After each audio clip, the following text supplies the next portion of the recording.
আপনাদের মাধ্যমে স্পষ্ট করতে চাই যে আমি এবি পার্টির মনোনীত বৈধ ক্যান্ডিডেট এবং আমি এবি পার্টির কনসার্ন নিয়ে এবি পার্টির নির্দেশেই আমি ইলেকশন করছি, ইলেকশনের মাঠে আছি।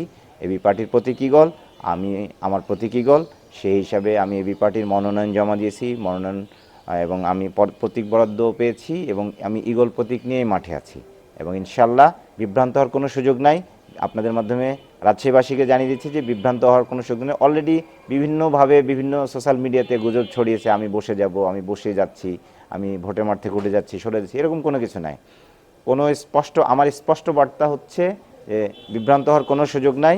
আমি ভোটের মাঠে আছি এবং 12ই ফেব্রুয়ারি পর্যন্ত আমি ভোটের মাঠে আছি। আমাকে এখান থেকে স্টপ করাতে হইলে হাদির মতো আমাকে শহীদ করে দিয়ে, আমাকে মেরে, আমার লাশ গুম করে তারপরে আমাকে সরানো যাবে।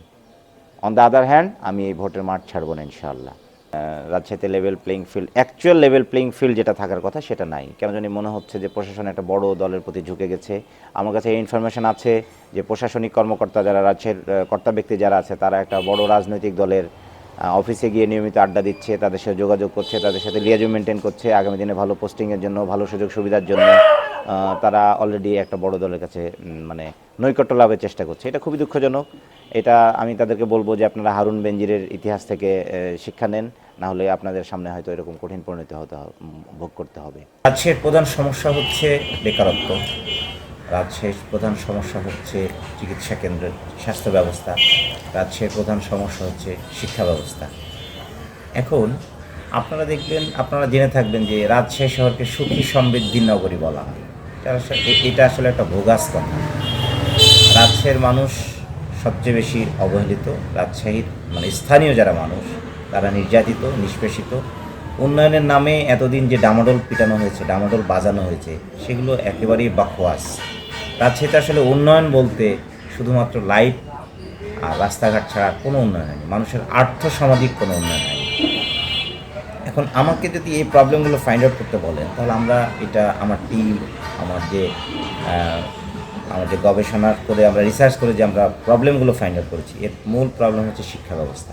রাজশাহীতে ভালো কোনো শিক্ষা প্রতিষ্ঠান নাই স্কুল কলেজ লেভেলে, যার কারণে রাজশাহী ইউনিভার্সিটি, রাজশাহী ইঞ্জিনিয়ারিং বিশ্ববিদ্যালয় এবং রাজশাহী মেডিকেল কলেজ থাকার পরেও খুবই অল্প সংখ্যক 3 থেকে 5% মানুষ, রাজশাহীর লোকাল 3 থেকে 5% মানুষ এই 3টা প্রতিষ্ঠানে পড়ার সুযোগ পায়। কারণ হচ্ছে ভালো কোনো কলেজ নাই, ভালো কোনো স্কুল নাই, ভালো কোনো প্রাইমারি স্কুল নাই। এইটা আমার রাজশাহী শহরের 6টা থানা ভিত্তিক যদি আপনি কোনো জরিপ করেন, তাহলে দেখবেন যে প্রত্যেকটা থানাতে সুষম বন্টন হিসাবে, সুষম বন্টনের মাধ্যমে কোনো স্কুল কলেজ করা হয়নি অতীতে যে সমস্ত রাজশাহীতে যারা নির্বাচিত প্রতিনিধি ছিলেন, তারা শুধুমাত্র লাইট পোস্ট, ল্যাম্প পোস্ট আর রাস্তাঘাট বানাইছে, আর কিছু করেন না। সুতরাং এই রাস্তাঘাট দিয়ে তো মানুষের উন্নয়ন হয় না, মানুষকে কর্মসংস্থান তো এইটা দিয়ে হয় না। মানুষের কর্মসংস্থানের জন্য যে লেভেলের আমার মানব সম্পদ তৈরি করতে হবে, আমার যে লেভেলের যে ধরনের শিক্ষিত মানুষ বানাইতে হবে, আমার থানাবাড়ি তো সেই ধরনের কোনো কাজ হয় নাই। আপনি আমার মতিহারের কথা বলেন, আপনি কাশিরাঙ্গা থানার কথা বলেন, আপনি চন্দ্রিমা থানার কথা বলেন, ভালো স্কুল বলতে কয়টা? কলেজিয়েট স্কুল আর ল্যাবরেটরি স্কুল, এই দুটা, আর কিছু নাই। ভালো college, city college, government college, degree college, city college, এই তো, এর বাইরে তো আর কিছু নাই।